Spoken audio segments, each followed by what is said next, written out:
가정이 시작합니다. 오늘은 믿음의 가장이라는 제목으로 좀 우리 하나님 말씀 살펴보도록 하겠습니다.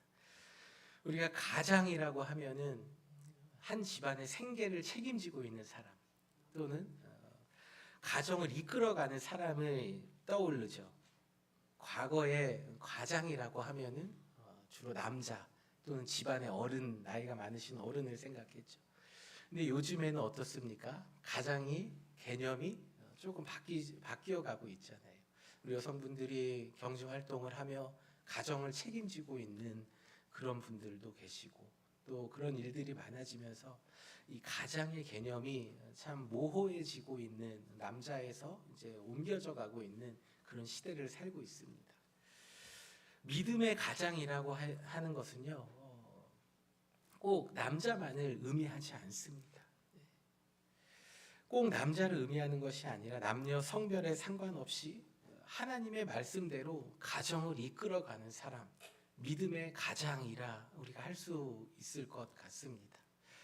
하나님께서 나를 사랑해 주셔서 보내주신 그 예수 그리스도를 내가 믿고 또 나의 구주로 믿고 하나님 말씀 따라 가정을 이끌어가는 믿음의 가장이 되기 위해서, 또 믿음의 가장이 해야 할 역할, 이 두 가지를 오늘 함께 말씀을 통해 나누고자 합니다.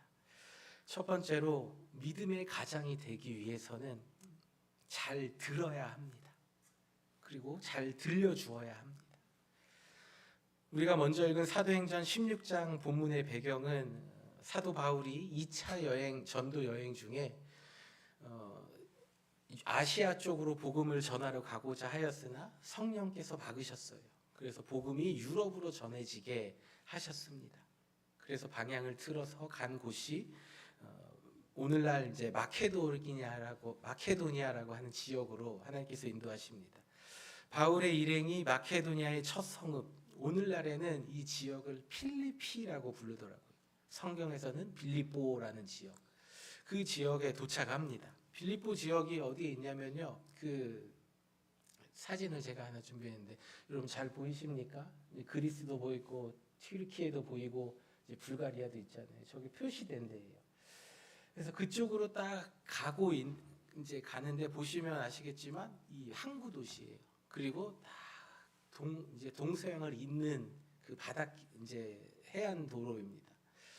이 상업적으로도 지리적으로도 아주 중요한 위치, 그리고 자연스럽게 무역과 또 상업이 발달해 있는 도시였습니다. 이 빌립보 지역은 작은 로마라고 불리웠는데 작은 도시였음에도 불구하고 당시에 로마가 가지고 있었던 도서관, 그다음에 원형 극장, 그리고 분수대, 모든 로마가 가지고 있었던 그 편의 시설과 문화 시설이 갖추어져 있었습니다. 공중 목욕탕도 이 빌립보 지역에 있었다고 해요. 바울의 일행은 그 곳에서 이제 루디아라는 여인을 이제 만나게 됩니다. 이 여인은 상업 도시가 발달한 지역에서 그 두아디라라는 곳에서 이제 자주 옷감 원단을 가지고 이제 장사를 하는 이제 여인이었어요. 이 루디아는 본명이 아닙니다, 여러분. 우리가 루디아라고 이야기할 때에 이걸 본명으로 생각할 수가 있는데 본명이 아니라 그냥 오늘날로 말하면 무슨 청주댁, 뭐 광주댁, 울산댁 이런 것처럼 두아디라에서 온 여자, 이렇게 이제 자신을 소개하고 또 그렇게 불리우는 여인이었어요. 이 여인은 자주색 옷감 장사를 하는 사람이었다고 성경은 말씀하고 있는데, 이 자주색이 보라색을 의미합니다. 보라색 옷감으로 만든 옷은요, 당시에 너무 비쌌어요. 엄청 비쌌습니다. 그래서 오늘날 화폐 가치로 따지면은 옷 한 벌에 한 1억 정도 했다고 하더라고요. 그러니까 아무나 가질 수 있고 아무나 입을 수 없는 옷, 그 옷이 바로 옷을 만드는 원단을, 옷감을 이제 장사하는 여인이 이 루디아라는 여인이었어요. 굉장한 부자였고 또 굉장히 힘이 있는, 영향력 있는 사람이었습니다. 돈이 많이 있으니까요. 누가복음 16장에 보면 여러분 거지 나사로와 부자 이야기 혹시 기억하십니까? 거기에 부자가 자색 옷을 입고 날마다 호화롭게 지냈다라고 얘기하고 있어요. 그러니까 자색 옷을 입었다는 게 곧 부의 상징입니다. 부의 상징.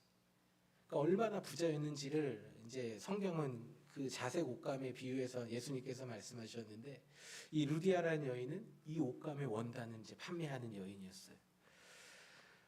이 여인이 보통 부자가 아니었음에도 불구하고 참 소박했던 것 같아요. 무슨 일인지 모르지만 사람들과 어울려서 강가에 앉아 있었을 때에 바울의 일행이 기도처를 찾기 위해 이제 나와서 이 강가에 앉아 있는 여인들에게 기도처가 어디냐 이제 묻다가 이제 복음을 전하게 되는 이제 일이 발생합니다. 그때 이 루디아라는 여인이 가만히 듣고 있었다. 성경은 말씀하고 있어요. 하나님을 섬기는 여인이었습니다. 이미 이 여인은 하나님을 알고 있었고 유대교의 하나님을 믿고 있었습니다. 그러나 예수 그리스도에 대한 복음은 알지 못했어요. 이 루디아는 바울을 통해서 복음을 받아들이고 예수님을 그리스도로 구주로 영접하였습니다. 그리고 본문의 15절에서 이렇게 얘기하고 있어요. 그와 그 집이 다 세례를 받고, 그와 그 집이 다 세례를 받았다, 복음을 받아들였다라고 성경은 기록하고 있습니다. 루디아를 통해서 그녀 자신뿐만 아니라 그녀의 온 집안, 이 집안은 가족뿐만, 혈연 관계에 있는 가족뿐만 아니라 그녀의 집에서 일하는 모든 하인들, 종들, 모든 온 집안, 이 홈이 모든 집이 복음을 받아들였다라고 말씀하고 있습니다. 여러분이 예수님을 믿게 된 것도요, 어느 날 갑자기 하늘에서 뚝 떨어져서 믿음이 생겨서 내가 예수님을 믿어야 되겠다, 이런 분들이 아마 한 분도 계시지 않을 겁니다. 갑자기 마음에 믿음이 생기고 예수님을 믿어야겠다라는 마음이 생긴 분들이 아마 안 계실 거예요.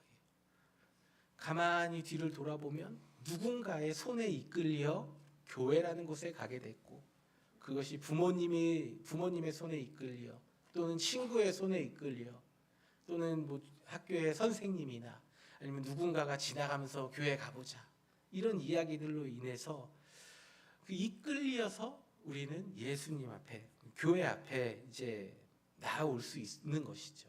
누군가를 통해서 복음의 씨앗이, 그 말씀의 씨앗이 우리의 마음 가운데 심기워졌기 때문입니다.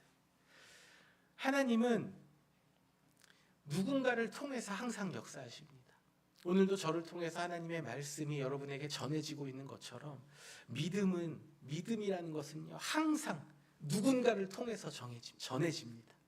여러분이 가지고 있는 그 믿음, 누군가를 통해서 받은 믿음이고, 또 그 믿음을 누군가에게 전하는 삶을 사는 게 바로 이 땅에서 우리가 살아가야 할 삶이라는 것이죠. 저는 참 순수한 여인이랑 살고 있습니다. 어느 날 제 아내가 이런 얘기를 하더라고요. 여보, 밖에 깻잎이랑 파가 엄청 자랐어. 이 조지아는 역시 땅이 좋아, 날씨가 좋아. 어떻게 저렇게 가만히 두는데 자라는 거야? 그러더라고요. 제가 그 얘기를 한참 듣고 있다가 내가 물을 주었노라. 아침마다 물 주고 저녁마다 물 주니까 그게 자라지. 어떻게 가만히 있는데 그게 자라냐, 얘기를 했어요. 아마 여러분들도 이렇게 순수한 남편, 순수한 여인과 살고 있는 분들이 계실지도 모르겠어요. 여러분, 세상에 저절로 되는 것, 가만히 있어도 저절로 되는 것 아무것도 없습니다. 신앙은요, 마찬가지로 저절로 자라지 않습니다. 말씀을 계속 듣고 그 말씀대로 살아가려고 노력할 때에 우리의 신앙이 하나님 앞에 점점 자라는 거예요. 그래서 말씀은, 성경 우리에게 말씀하시잖아요. 예수 믿고 구원받고 끝나는 것이 아니라 그리스도 예수를 아는 지식 안에서 자라가라, 성장해가라. 우리의 삶이 성장하는 삶을 하나님께서 원하시는 거예요. 부모님은 예수님을 잘 믿는데 자녀들은 예수님 믿지 않는 가정이 있습니다. 어릴 때에는 잘 모르지만 자녀들이 점점 크면요, 이 믿음이라는 게 확연히 드러나요. 어렸을 때는 부모님이 가자 하면 가요. 그런데 점점 자랄수록요, 이 아이들에게 믿음이 있는지 없는지 이게 확연히 드러납니다. 저도 4명의 아이들을 키우고 있는 그 아버지로서 이게 가장 큰 고민 중에 하나예요. 이 아이들에게 어떻게 신앙을 물려줄 수 있을까? 어떻게 하면 아빠의 하나님, 엄마의 하나님이 아니라 이 아이들에게 나의 하나님이 될 수 있을까? 가장 큰 고민입니다. 성경은 우리에게 신명기 6장 7절에서 이렇게 말씀하시죠. 자녀에게 부지런히 가르치며 부지런히 가르쳐야 돼요. 저희 아이들은 아직 어리기 때문에 가르쳐도 말을 못 알아듣습니다. 이해를 못해요, 단어가. 그래서 저희는 계속 노출을 합니다. 하나님 앞에 기도하고 아이들에게 찬양을 틀어주고 들려주고. 그래서 제가 어느 날 집에서 이제 굳게 서리 영원하신 말씀 위에 굳게 서리 막 찬양을 하면 돌아다녀요, 제가. 그러니까 어느 날 우리 아이들이 꽃게살이 베베베베베베 꽃게살이 그러더니 아빠 꽃게를 왜 사? 그러더니 하고 굳게설이라고 단단하게 쓴다고 단단하게 쓰는 거 그러면은 몰라 그냥 가버려요. 그러니까 말이 안 돼요. 애들이 교육이 안 돼요. 그래도 애들이 꽃게살이 하면서 다 듣고 있더라고요. 이제 이 아이들이 말을 알아들 수 있을 때 앉혀놓고 굳게 선다는 게 뭔지 가르쳐 줘야 할 때가 오겠죠. 여러분의 자녀들이 어리다면요, 여러분 그 어린 아이들에게 하나님에 대한 좋은 기억들, 하나님에 대한 교회에 대한 좋은 기억들을 많이 심어 주어야 합니다. 그래서 우리는 달란트 잔치도 하고 아이들에게 간식도 주고 선물도 주고 교회에 대한 그런 것들이 좋은 추억이 되게끔 만들어주고 있잖아요. 그리고 여러분의 자녀가 이제 좀 앉아서 이렇게 터킹이 될 때, 이제 좀 말이 돼요. 말이 된다라는 거는 이제 조금 자기 생각을 얘기하죠. 논리적으로 뭔가 다가오려고 하고 따지려고 하고 이게 왜 그러냐 뭐 이런 이제 얘기가 나오면 이제 말이 좀 되는 거예요. 그때는 앉혀놓고 성경에 봐라 하면서 하나님 말씀을 가르쳐 주는 거, 부지런히 가르쳐 주는 거, 그것은 성경은 우리에게 말씀하고 있습니다. 본문의 14절에서 바울이 하나님의 말씀, 바울의 말을 루디아가 듣고 있을 때에 듣는 게 기본입니다. 듣고 있을 때에 하나님께서 주께서 그 루디아의 마음을 여셨다라고 얘기하고 있어요. 우리가 해야 될 건요, 우리의 자녀들에게 믿음의 가장이 해야 될 역할은요, 계속해서 들려주는 겁니다. 우리가 들려줄 때에 그 마음을 하나님께서 여시는 거예요. 그리고 믿음이 가장이 되기 위해서는요, 먼저 들어야 돼요. 먼저 하나님의 말씀을 들어야 됩니다. 내가 하나님의 말씀을 듣지 못하고 하나님 말씀을 알지 못하는데 무엇을 이야기할 수 있겠습니까? 무엇을 전해줄 수 있겠습니까? 믿음의 가장이 되기 위해서는 하나님 말씀을 먼저 잘 들어야 됩니다. 말씀을 듣는다는 건요, 그냥 한 귀로 듣고 한 귀로 그냥 흘리는 게 아니에요. 아, 그런가 보다. 좋은 말씀이구나. 성경에 아무리 봐도 그냥 한 귀로 듣고 한 귀로 흘린다면요, 그게 내 말씀이 안 되는 거예요. 말씀을 듣는다는 것은 잘 귀 기울여 경청하고 있는 태도를 말하고 있습니다. 하나님의 말씀이 오늘 나에게 주시는 말씀이구나, 이거는 나에게 주시는 말씀이구나 라고 받아들여야 돼요. 제가 여러분에게 언젠가 말씀드리지 않았습니까? 우리가 말씀을 들을 때면은 이 말씀은 저 사람이 들어야 되는데, 우리 남편이 들어야 되는데, 우리 아내가 들어야 되는데, 우리 자녀가 들어야 되는데, 아니에요. 여러분, 하나님의 말씀은 나에게 항상 꽂혀 있습니다. 나를 향해 있어요. 나에게 주시는 말씀이에요. 말씀을 듣는데 누군가가 생각난다, 여러분, 그거는 우리가 스스로의 그 믿음을 점검해 보셔야 돼요. 내 영적인 상태를 점검해 보셔야 돼요. 이게 나에게 주시는 말씀이구나 받아들이고 들을 때에 하나님께서 우리의 마음을 여시고 그 마음 가운데 은혜를 주시는 것입니다. 우리는 하나님 말씀을 한 귀로 듣고 한 귀로 흘리지 말아야 합니다. 오늘 나에게 주시는 말씀이라 믿고 우리 마음속에 깊이 새겨야겠다라는 그 마음과 태도로 하나님의 말씀을 대해야 합니다. 그때에 주께서 루디아의 마음을 여신 것처럼 여러분의 마음을 여시고 깨닫게 하시는 은혜를 베풀어 주실 것입니다. 바울을 통해서 예수 그리스도를 구주로 영접한 루디아, 또 그녀를 통해서 온 집안의 사람들이 복음을 받아들인 것처럼 여러분이 먼저 하나님의 말씀을 잘 듣는다면 여러분을 믿음의 가장으로 삼아 주시사 여러분을 통하여 하나님의 복음 구원의 역사가 일어나게 될 것입니다. 두 번째로 믿음의 가장이 해야 할 역할 너무 많이 있죠. 성경은 너무나 많은 것을 말씀해 주고 있죠. 근데 오늘 한 가지만 여러분과 함께 나누겠습니다. 하나님 앞에 여러분 생명 걸고 기도해야 합니다. 목숨 걸고 기도해야 돼요. 출애굽기 32장 우리가 두 번째로 읽은 이 배경은요, 이스라엘 백성들을 이집트에서 인도한 모세가 시내산에서 하나님 앞에 40일 동안 이제 계명 10계명을 받으러 올라갔는데 모세가 안 내려오니까 이스라엘 백성들이 모세 죽었다, 모세 안 내려온다, 우리 애굽에서 인도한 우리 신의 형상을 만들자, 이렇게 아론을 찾아갑니다. 모세의 형 아론이 그거를 승인해 줬어요. 그래서 니네들 금을 다 가지고 와. 그 녹여가지고 금으로 형상으로 만든 우상을 만들었습니다. 이 모습을 지켜보신 하나님께서 32장 7절에서 이렇게 말씀하세요. 너의 백성이 타락하였다. 그리고 10절에서 내가 그들을 완전히 없애버리겠다라고 말씀하세요. 여러분, 타락한 사람들, 하나님 앞에 범죄한 사람들은요, 하나님께서 진노하시고 없애겠다라고 말씀하세요. 금송아지를 만들자는 사람들, 그리고 이를 허락한 모세의 형 아론 때문에 아무것도 모르는 어린아이에서부터 노인까지 그 200만 명이 넘는, 남자만 200만 명이 넘는 이 사람들이 다 죽음을 이제 죽게 돼, 몰살되는 사건이 일어나는 그 길목에 딱 있는 거예요, 지금. 그때의 모세가 오늘 우리가 함께 읽은 본문 32장 11절에서 이렇게 간구하죠. 모세가 그의 하나님께 여호와께 구하여 이르되 여호와여 어찌하여 그 권능과 강한 손으로 애굽에서 인도해낸 백성들에게 진노하시나이까. 그리고 12절에서 주의 백성에게 이 화를 내리지 마옵소서. 이렇게 하나님께 간구해요. 주의 백성에게 그 진노를 내리지 마시옵소서. 하나님 아브라함을 통하여 주신 그 언약의 말씀 잊지 않으십니까? 내가 너를 택하여 온 민족, 온 세상에 복을 주시겠다 약속하신 그 언약의 약속을 주님 기억해 주세요 하면서 하나님 앞에 간구합니다.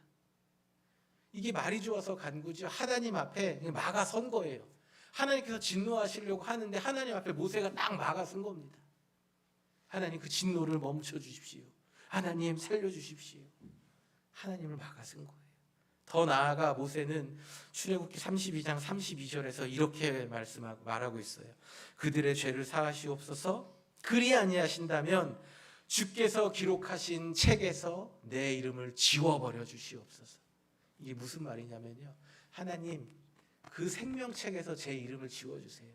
제 생명을 거두어 가세요. 하나님이 약속하신 그 생명의 책에 내 이름을 지워주십시오. 목숨을 걸고 하나님 앞에 이스라엘 백성들을 위하여 간구하는 것입니다. 이집트에서 하나님께서 그 땅에 내리신 10가지 재앙을 다 보았습니다. 그리고 바다가 갈라져서 마른 땅이 되는 기적을 경험을 했어요.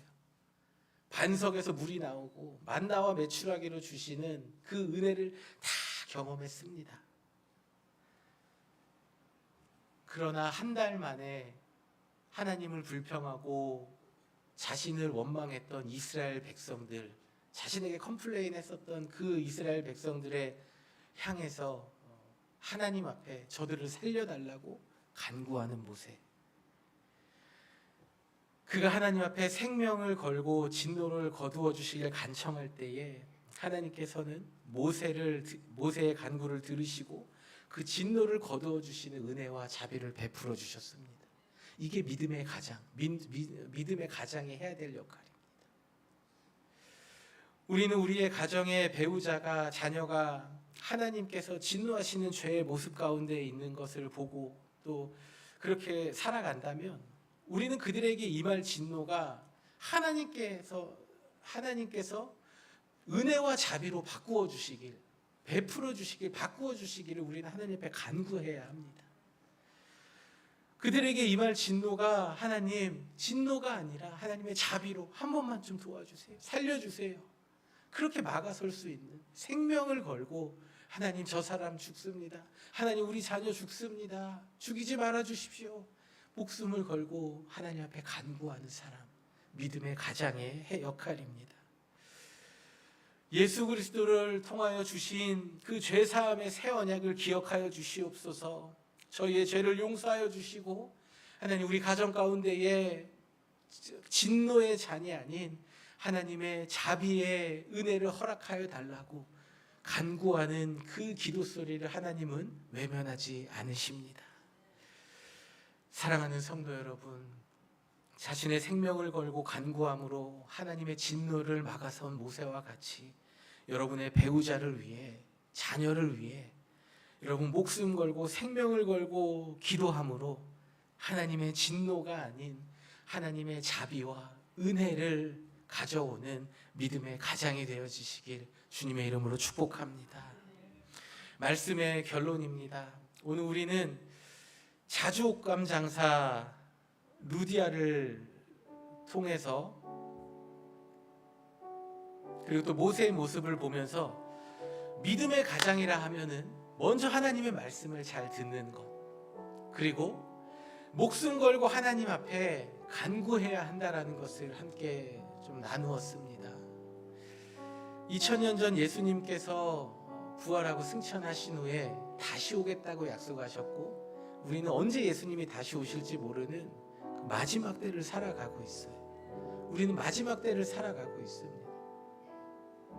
우리가 분명히 알아야 할 것은 이미 지금까지 예수님 안 왔다고 해서 내 삶 가운데에서 내 당대에 예수님이 안 올 거라는 그 보장이 없어요.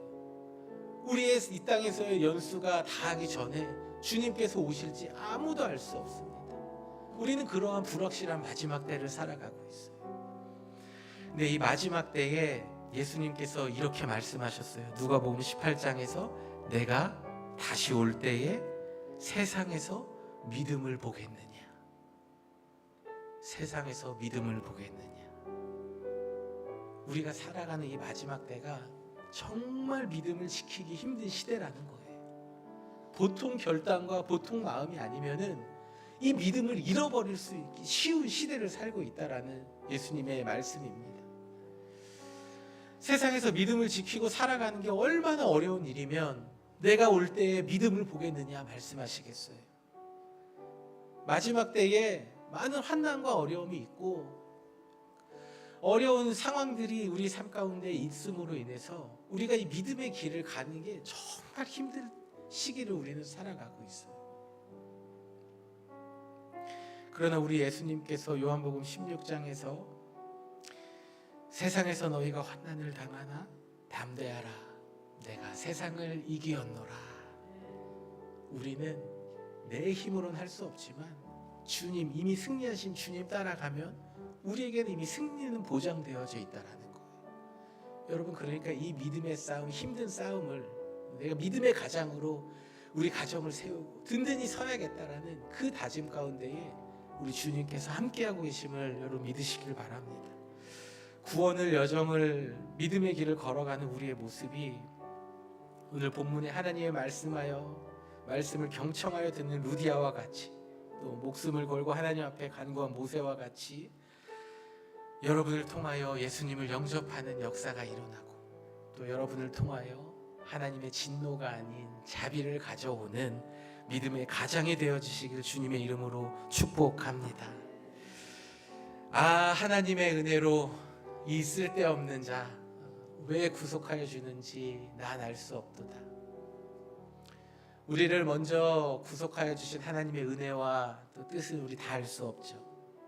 그러나 우리에게 먼저 구원의 은혜를 베풀어 주신 하나님의 그 계획 그 한 가지를 안다면은 나를 먼저 구원해 주시고 믿음의 길을 걸어가게 하시고 함께 하시고 힘주시고 다른 누군가에게 복음을 전하고 또 누군가를 위해 기도함으로써 하나님의 은혜를 가져오는 삶을 살아가는 것 아니겠습니까? 내가 속한 공동체를 살리고 나의 가장을 살리고 나와 관계되어 있는 사람들을 살리는 여러분에게 놀라운 하나님의 은혜가 일어나도록 하나님께서는 여러분의 삶을 늘 지키시고 보호하실 것입니다. 우리 그 믿음을 가지고 자리에서 함께 일어나셔서 우리 이 찬양 하나님의 은혜로 하나님 앞에 고백하며 올려드리도록 하겠습니다.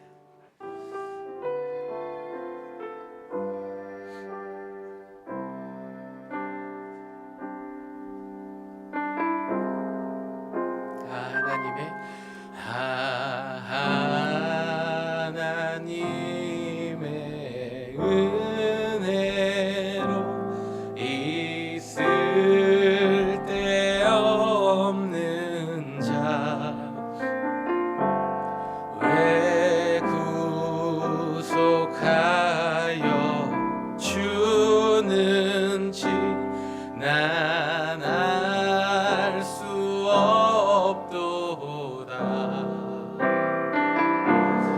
내가 믿고 또 의지함은 내 모든 형편 아시는 주님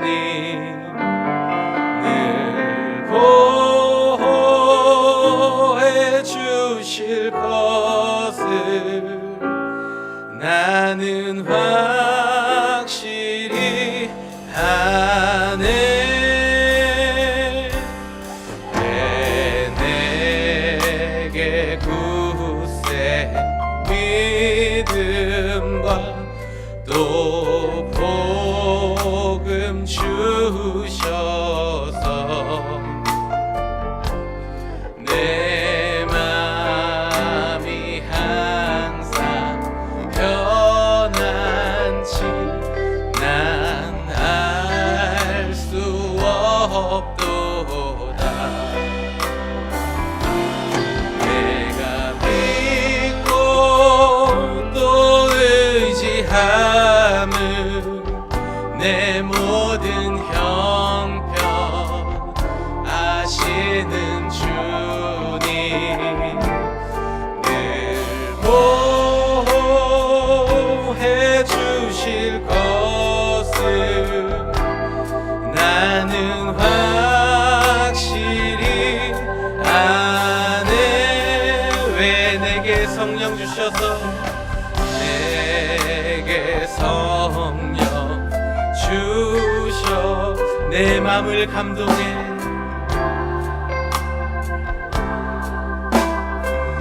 주 예수 믿게 하는지 주 예수 믿게 하는지 난 알 수 없도다. 내가 믿고 또 의지함은 내 모든 형편 아시는 주님 늘 보호해 주실 것을 나는 확실히 아네. 내가 믿고 또 의지함은 내 모든 형편 아시는 주님 늘 돌보아 주실 것을 나는 우리 오늘 주신 말씀을 가지고 하나님 앞에 이 시간 함께 같이 기도합시다. 아버지 하나님, 우리의 삶 가운데 함께 하시는 주님의 은혜와 사랑에 감사를 드립니다. 하나님, 오늘 주신 말씀, 각자에게 주시는 말씀을 통하여 우리의 삶 가운데 함께 하시고 우리를 믿음의 가장으로 세워가시는 하나님의 은혜를 발견하게 하여 주시옵소서. 하나님, 우리를 왜 먼저 구원하여 주셨습니까? 우리의 가정을 위하여, 또 우리의 속한 공동체를 위하여, 우리의 주변에 믿지 않는 사람들을 위하여 복음을 전하며 또 그들을 위하여 하나님의 진노가 쏟아지지 않도록 하나님의 은혜와 자비가 임하도록 저들을 위하여 간구하는 믿음의 가정의 삶을 살아가는 저희들 되게 하여 주시옵소서. 하나님의 은혜로 그 모든 삶 가운데 돌보아 주시고 함께 하시는 은혜를 경험하는 저희들 될 수 있도록 주님 붙들어 주시옵소서. 우리 함께 찬양합시다. 내가 믿고 또 의지하는, 내가 믿고 또 의지하는 내 모든 형편 아시는 주님,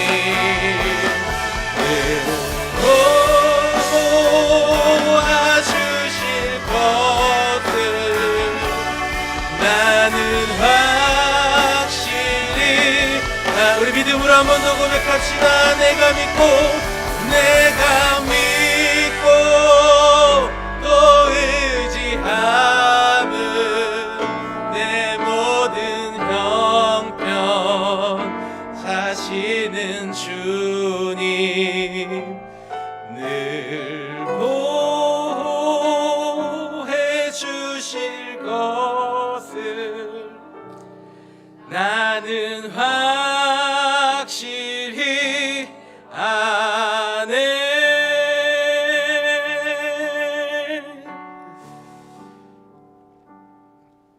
하나님,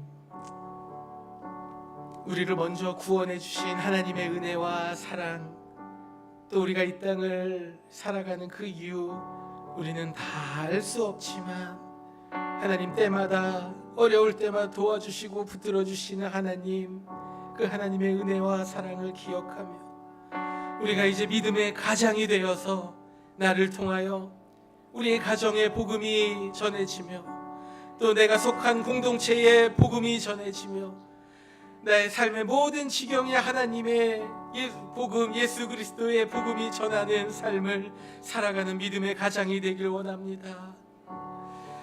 우리의 가정에 하나님의 진노하시는 문제들이 있다면 하나님 앞에 나의 생명을 걸고 간절히 기도함으로 하나님의 진노가 우리의 가정에 쏟아지는 것이 아니라 하나님의 자비와 은혜가 우리의 가정에 쏟아지도록 하나님 목숨 걸고 기도하는 저희들 믿음의 가정들 다 되게 하여 주시옵소서. 이제는 우리 주 예수 그리스도의 은혜와 하나님 아버지의 측량할 수 없는 사랑과 성령님의 감화 감동 교통 인도하심이 믿음의 가장이 되어 하나님의 말씀을 경청하며 복음을 전하며 목숨을 걸고 기도함으로 하나님의 은혜를 간구하는 삶을 살아가야 할 이 자리에 머리 숙인 성도들 한 사람 한 사람 머리 위에 저들의 가정과 일터와 삶 가운데에 이제로부터 영원히 함께 계시기를 간절히 축원하옵나이다. 아멘.